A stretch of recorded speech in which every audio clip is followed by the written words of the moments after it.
अस्सलामु अलैकुम वरहमतुल्लाहि वबरकातुहू। मोहतरम भाइयों, बुज़ुर्गों, दोस्तों, हिजाब पर कर्नाटका हाई कोर्ट का कल एक फ़ैसला आया। सिरे से उन्होंने हिजाब को रिजेक्ट किया और कहा कि हिजाब इस्लाम में अनिवार्य नहीं है।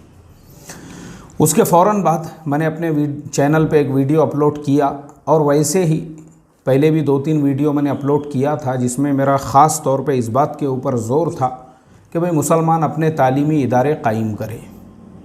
कल मुझे मगरिब की नमाज़ के बाद एक साहब का फ़ोन आया और वो कहने लगे, मुफ्ती साहब, मैंने आपके वीडियोस जितने भी पहले थे वो भी देखा हूँ, ये जो कल वाला वीडियो है आपका वो भी मैंने देखा हूँ, लेकिन मैं ख़ुद एक मुसलमान हूँ, मैं ख़ुद एक तालीमी इदारा चला रहा हूँ और अपनी कौम के लिए ही मैंने वो इदारा कायम किया था। मगर मैं आपको बड़े दर्द के साथ ये कहना चाहता हूँ कि किसी मुसलमान के लिए भारत में इदारा कायम करना आसान है, उसको चलाना भी आसान है, लेकिन जो मुश्किलात और परेशानियां हैं वो हमारे ही कौम की तरफ से हैं।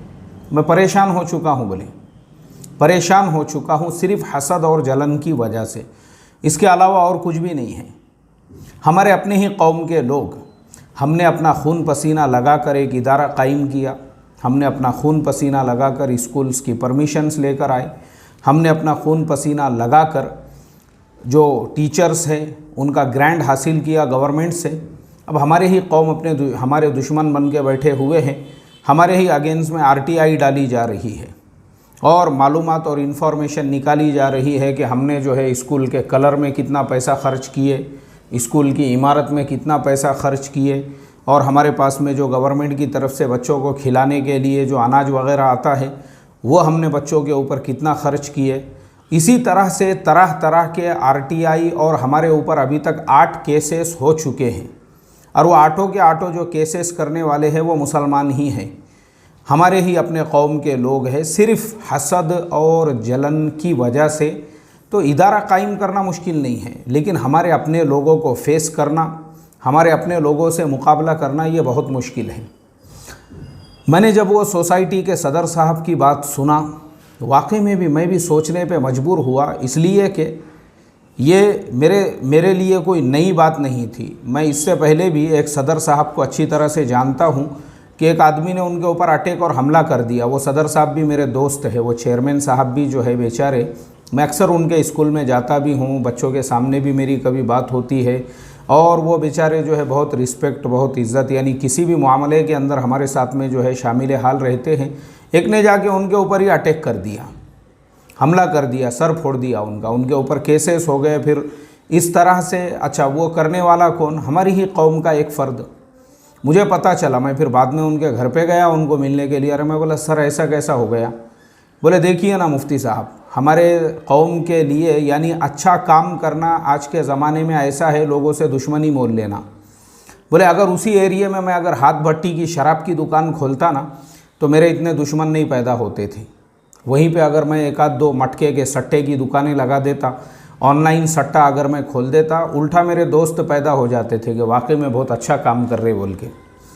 ऐसे ही बोले, अगर उस एरिया के अंदर मैं जो है कैरम के 2-4 क्लब खोल देता जिसमें मुसलमानों के बच्चे रात में 3-3 बजे तक बैठे हुए रहते खेलते हुए, तो मेरे दुश्मन नहीं पैदा होते थे। लेकिन मैंने एक तालीमी इदारा कायम किया कौम के बच्चों के लिए। आज मेरे इदारे में 4000 से ज़्यादा बच्चे पढ़ रहे हैं और मैं मेरा खून पसीना लगा रहा हूँ, मेरे बच्चे वहाँ पे खून पसीना लगा रहे हैं और मुझे सिला उसका ये मिल रहा है। 7-8 केसेस हो चुके हैं, 10-12 RTI हमारे अगेंस्ट में डाल दी गई है। हम बिल्डिंग का कंस्ट्रक्शन कर रहे हैं। मुझे आप बताइए, ये बिल्डिंग का मैं मेरे लिए ताजमहल बना रहा हूँ या ये जो बिल्डिंग का मैं काम कर रहा हूँ तो मैं अपने लिए लाल किला, अरे बच्चों के लिए ही हम क्लासेस बना रहे हैं। हमारे अपने ही लोग कॉरपोरेशन में बार बार फ़ोन करके कि देखो यहाँ पे एक कंस्ट्रक्शन चल रहा है इलीगल, इसको तोड़ो, इसको रोको, इसको ऐसा करो। और वो कॉरपोरेशन में बैठे हुए जो हिंदू अधिकारी है और वो जो बेचारे हमारे हिंदू भाई है, बड़े बड़े ऑफिसर और अधिकारी, उनको भी समझता है कि स्कूल का काम चल रहा है। बोले, वो लोग मुझे फ़ोन कर करके ये बोल रहे हैं कि सर, हमको फ़ोन करने वाले तुम्हारे लोग, तुम्हारे ही महल्ले के लोग, और हमको जो है वरगलाने, उकसाने और हमको बोल रहे हैं वो कि अगर तुमने कोई कार्रवाई नहीं करे तो फिर तुम्हारे ऊपर से अधिकारी को, ऊपर के अधिकारी को हम जाके शिकायत करेंगे। बोलो, बोले अब क्या करना? तुम्हारे लोग, जबकि हमको भी ये समझता है कि तुम स्कूल की बिल्डिंग बना रहे हो। ये मुसलमानों का प्रॉब्लम है। मुसलमानों में आपस में हसद, आपस में जलन, और कौम के लिए समझो कोई अच्छा काम कर रहा है तो सबसे पहले दुश्मन कौम में से ही उसके खड़े होंगे, वही उसकी गर्दन उड़ाएंगे, वही उसके हाथ तोड़ेंगे, वही पैर तोड़ेंगे। और ये मेरे साथ में भी पेश आ चुका है। मैं एक झोपड़पट्टी एरिया में इमामत करता था, तो मैंने सोचा कि भाई झोपड़पट्टी के लोग हैं, ज़्यादा इनके पास में तालीम वगैरह नहीं होती है, तो ये लोगों के अंदर थोड़ी तालीमी एतबार से मेहनत करेंगे। नौजवानों को मैं साथ में लेकर हमने एक मुहिम छेड़े थे कि भाई ये पूरे एरिया के अंदर जिसने भी चौथी पास किया हुआ है अपन उसको 10वीं पास कराएंगे। जितने भी चौथी पास है, सारे के सारे जो चौथी पास है उनकी एक हम पूरे घरों में जा कर जो है मालूमात हासिल करेंगे, और 17 नंबर जो फॉर्म है वो भर के जो है उनको 10वीं कराएंगे। इसी तरह से किसी के पास में इलेक्शन कार्ड नहीं है, क्योंकि ये ज़माना था वो CA NRC के जो हंगामे चल रहे थे। और इसी तरह से हमने जो है भाई हर आदमी का बैंक में अकाउंट होना चाहिए, और 10वीं का इम्तिहान इसलिए ताकि जो कम उम्र के बच्चे हैं फिर वो आगे ग्रेजुएशन भी 10वीं के बेस पे कर सकते हैं, और जो बुढ़ी उम्र के हैं, बड़ी उम्र के हैं, 10वीं फेल भी हो जाते हैं तो कम से कम उनके पास बोर्ड का एक सर्टिफिकेट रहेगा कि इन्होंने 10वीं का एग्ज़ाम दिए थे। यह हमारा प्रोग्राम था। लेकिन मैं अभी आपको क्या बताऊं, मतलब हम एक ऐसा काम कर रहे हैं, हमारे ही हासिदीन और जो है अपने ही कौम के और मेरे जैसे ही जुब्बापोश, सिर्फ हसद और जलन के अंदर, सिर्फ हसद और जलन में यार इमाम साहब जो है लीडर बनने को देख रहे। यार इमाम साहब के साथ में बहुत नौजवान जुड़ गए, बोले पता नहीं अब इमाम साहब अगले कॉरपोरेशन के इलेक्शन में, इसलिए इनके जड़े खोखले करो, इनको हटाओ मस्जिद में से, इनके अंदर काड़ियाँ करो, इनके नक्श निकालो, इनके देखो बयानों में इन्होंने क्या क्या बोले हुआ है, पुराने बयान निकालो, उसके क्लिप निकालो। और मेरे जैसे ही जो दूसरे मस्जिदों के पड़ोस के मस्जिद के जो इमाम हैं उनको भड़का कर, उनको वरगला किया। वो तो थे बेचारे एक एक प्लेट बिरयानी के मोहताज, प्लेट भर के उनको जो है पुलाव खिला दिए और लगा दिए हमारे पीछे। मैंने देखा मेरे पड़ोस की जामा मस्जिद थी वहीं करीब में, वहाँ का इमाम आके मेरे महल्ले के लोगों को भड़का रहा है, मेरे मस्जिद के साथियों को भड़काने का काम इमाम साहब के ख़िलाफ़, सिर्फ आपस के हसद और जलन की वजह से, इसके अलावा कुछ नहीं। मतलब ऐसा नहीं है, अगर मैं भी वो एरिया में जो है ना, जैसे और मौलवी लोग इमामत करते हैं, अगर वैसी ही इमामत करता खामोशी के साथ में, हर हाजी साहब आ रहे हैं, जी जी हाजी साहब, उनका मुसाफा, आजीज़ी, हर घर में जाके फातिहा पढ़ने का, लोगों को जो है तावीज़ बांटते बैठने का, लोगों को जो है नींबू हरी मिर्ची बेचने का, अमल अमलियात करने का, इमाम साहब मस्जिद के बाहर निकले नहीं कि औरतों का पूरा जमघटा खड़ा हुआ है, कोई बच्चा लेके, कोई पानी का गिलास लेके, कोई पानी का लोटा लेके, कोई जो है पानी का हंडा लेके, मटका लेके लाइन लगी हुई है। अगर मैं भी वहाँ पर उस तरीक़े से करता ना तो लोग मेरे गिरविदा होते थे, वाह इमाम साहब बहुत बड़ा काम कर रहे हैं माशाल्लाह, देखो ना कितना फ़ायदा हो रहा है लोगों को अमल अमलियात के ज़रिए से। मतलब जादूगरी अगर मैं करता तो अच्छा रहता था। पर प्रॉब्लम हमारी कौम का जो है ना, प्रॉब्लम है हमारी कौम का कि जिसने भी कौम के लिए अच्छा काम किया तो समझ जाना कि कौम में से ही उसके दुश्मन पैदा हो गए। और वही एरिया का जहाँ मैं इमामत करता था, वहीं पे एक 1.5 शाना मुझे फ़ोन करके एक दिन बोलता है मेरे फाउंडेशन से मुताल्लिक़, बोले आप एक ब्लड कैंप लगा दो, बोले फाउंडेशन की तरफ से, आप ऐसा कर दो वैसा कर दो। मैं बोला भाई हम ये धंधे नहीं करते, क्योंकि इसको बहुत सारे जो है परमिशंस वगैरह लगते। फिर तुम क्या कर रहे, बोले फाउंडेशन खोल के, काहे को फाउंडेशन कायम करे तुमने, क्या फ़ायदा है तुम्हारा फाउंडेशन कायम करके। ये है हमारी कौम का हाल, अल्लाह हिफाजत फरमाए। मतलब जो कौम, इसीलिए मैं हमेशा बोलता हूँ, जो हमने फाउंडेशन से कर्ज़ों का काम नहीं शुरू किए ना, कर्ज़ों का, लोगों को कर्ज़ बांटने का जो काम शुरू नहीं किया, जबकि हम कर सकते हैं, वो इसी वजह से नहीं किए क्योंकि हमारी कौम का मसला ऐसा है। मुमरा के अंदर जो है एक हाजी साहब है, वो एक बिरादरी के मुखिया है, एक बिरादरी के, मैं बिरादरी का नाम नहीं लूँगा, तो उनके पास में वो बिरादरी के लोग जो है उनका भी अपना ऐसे ही फाउंडेशन चलता है, वो हाजी साहब का उनका भी अपना ट्रस्ट चलता है, और वो फाउंडेशन से जो है लोगों की मदद करते रहते हैं। अब वो हाजी साहब के पास में एक औरत आई, तो वो औरत जो है अपने कुछ मसले मसाइल लेकर आई, गरीबी है, फाका कशी है, ये है वो है। उन्होंने उसको 15,000 रुपये का एक चेक दिए और साथ में एक नसीहत भी की है उस औरत को, बोले तेरी बेटी जो है ना बहुत बदचलनी कर रही है, इधर फिर रही उधर फिर रही, ज़रा कंट्रोल में रख, बहुत लोग मुझे आके शिकायतें कर रहे हैं। वो औरत जिसको उन्होंने 15,000 का चेक दिए, उसी औरत ने जाके वो हाजी साहब के ख़िलाफ़ में केस करी। बोले इन्होंने मेरे बेटी को बच्चलन बोले, इन्होंने मेरी बेटी को बोले इधर फिर रही। अरे मेरी बेटी धंधा करेंगी, तू कौन है रे? बोले बुड्ढे। और तू जो पैसे बांट रहा, तेरे बाप का पैसा बांट रहा। बोले तू बिरादरी के सब लोग तेरे पास में ज़कात वगैरह के पैसे देते हैं, मेरी बेटी नाचेंगी, मुजरे करेंगी, तू है कौन रे? बोले डंगरे। वो जो बड़े मियाँ थे, बेचारा बुढ़ा जो है बीपी बढ़ गया उसका। उसने बोला आए अल्लाह, मतलब खैर का काम करके मैंने मेरा बीपी बढ़ा के ले लिया, खैर का काम करके। ये हाल है भाई हमारी कौम का, ये हाल है हमारी कौम का। यानी कौम के अंदर कोई अच्छा काम करने वाला, और मैं जानता हूँ ऐसे बहुत सारे लोगों को जिनको लोग गालियाँ देते हैं उनके पीठ पीछे, ऐसे लोगों को जो तालीमी मैदान में अच्छा काम कर रहे हैं। मैं भी नाम नहीं लूँगा, लेकिन मैं खुद जानता हूँ एक ऐसे साहब को माशाअल्लाह, जो कौम के बच्चों की तालीम तरबियत के लिए लोग ऐसे लोगों के दुश्मन बने हुए हैं। वैसे ही लोगों को बुरा बोलेंगे, उनके ही पीछे ग़ीबतें करेंगे, चुगलियाँ। तो ये आसान नहीं है। मुसलमान कौम के लिए कोई भी सोशल काम करना बोले तो आसान नहीं है। हाँ, अगर आपको जलील होने की खुजली है तो आप करो, और अगर आपको बदनाम होने की खुजली है कौम के लिए कुछ करने की, तो आप कर सकते हैं, तो आप कर सकते हैं। ऐसे ही, क्योंकि मेरे पास ऐसे वाक़ियात की जो है ना, ऐसा पूरा चोपड़ा मेरे पास में जो है ना, ऐसा देखो वाक़ियात का जो है ना, ऐसा पूरा जो है ना, ऐसा चोपड़ा लिखे हुआ है, चोपड़ा ऐसा पूरी किताब है मेरे पास। मैं इतने वाक़ियात सुना सकता आपको, जिसके अंदर जो है मैं अभी आपको क्या बोलूँ। ऐसे ही एक साहब जो है, उन्होंने कौम के लिए झोपड़पट्टी एरियो में दवाखाने कायम किए। दवाखाना जो खैराती दवाखाना होता है ना, खैराती दवाखाना। अब वो दवाखाने चला रहे थे, वहीं किसी डॉक्टरनी के साथ में उनका कांटा भिड़ गया और उन्होंने जो है उसके साथ में निकाह कर लिए। अब उन्होंने निकाह किए, लेकिन लोग जो है, एक साहब मुझे यहाँ आए बोलने के लिए, मालूम है कि नहीं? बोले तुमने वो फलाने साहब ने जो है उसको रख दिए बोले अपने पास में। अब मस्त चल रहा बोले उनका, सकाळ दोपहर संध्या काल। मैं बोला अरे भाई निकाह किए होंगे उन्होंने।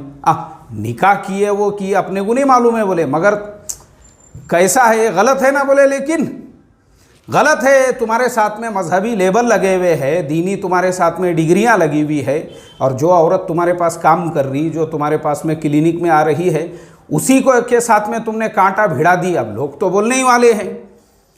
तो यह है हमारे कौम की आदत, और यह है हमारे कौम की हालत कि एक इंसान, उसने एक औरत के साथ में निकाह किया, लेकिन उसके बावजूद भी लोग जो है ना, उस चीज़ को गलत रंग देने के पीछे पड़े हुए हैं। कांटा भिड़ गया और गाड़ी उलाल कर दी, और सकाळ दोपहर संध्या काल में लग गए। अरे पहली औरत थी ना बोले उसके पास में, वो होते हुए क्या ज़रूरत थी उसको, जो काम कर रही है अपने पास में, उसी के साथ में जो है।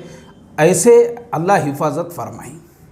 तो ये जो मसले हैं ना मोहतरम दोस्तों, मतलब जो इंसान लोगों ने अच्छा ही नहीं देखे कि भाई ये इंसान जो है कौम के लिए क्या अच्छा काम कर रहा है, कौम को ये क्या फ़ायदा पहुंचा रहा है, उससे कुछ लेना देना नहीं है, उससे कुछ लेना देना नहीं है। तो ये हाल है हमारी कौम का। तो वो सदर साहब जिन्होंने मुझे फ़ोन किए, उन्होंने कहा मुफ्ती साहब 8 FIR हुए बोले, 8 FIR हमारे ऊपर, हमारे ट्रस्टियों के ऊपर।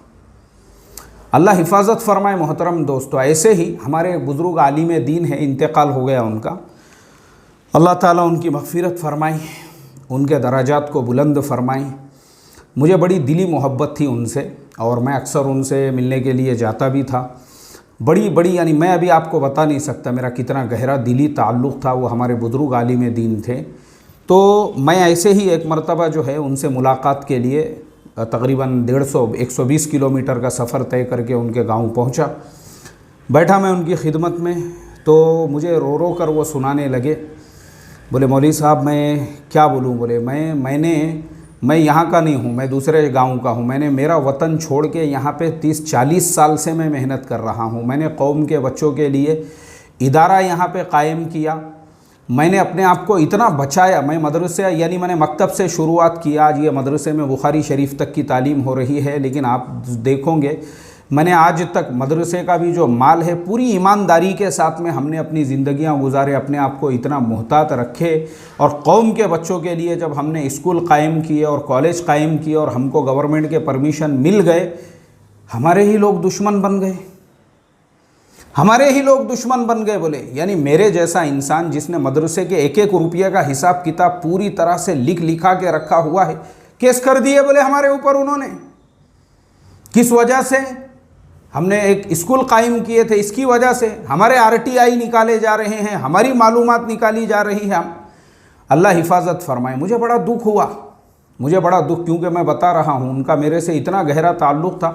बहुत सारी बातें वो मुझे बोलते थे और मैं कभी जब भी ऐसा कोई मौका आएगा तो मैं आप लोगों को बताऊंगा। तो ये हाल है भाई हमारी कौम का। कौम के लिए अच्छा करने जाओगे, कौम के लोग ही आपके दुश्मन बनेंगे, कौम ही आपको बदनाम करने के पीछे पड़ेंगी, वही आपकी जड़ें काटेंगे। अगर आप अमलियात के साथ इमामत कर रहे हो तो आप अच्छे हैं, दुआ फूकी के साथ आप बहुत अच्छे इमाम साहब हैं। और अगर आपको बयान नहीं आता और आप अगर किताब भी पढ़ रहे हो तो आप बहुत अच्छे हैं। लेकिन जहां आपसे लोगों को फ़ायदा हो रहा है और लोग जो है आपसे जुड़ रहे हैं और आप जो है महल्लों के अंदर जो है भाई अपनी कौम है, अपनी कौम ने 4वीं पास की है, 10वीं पास करना चाहिए अपनी, वहीं पे आप लोगों की आंखों में सलसल करने लग जाओगे कि पता नहीं इमाम साहब अगले इलेक्शन में कहाँ खड़े होते। बहुत अपना होल्ड बढ़ा रहे बोले ये यहाँ पे। अल्लाह हिफाजत फरमाए।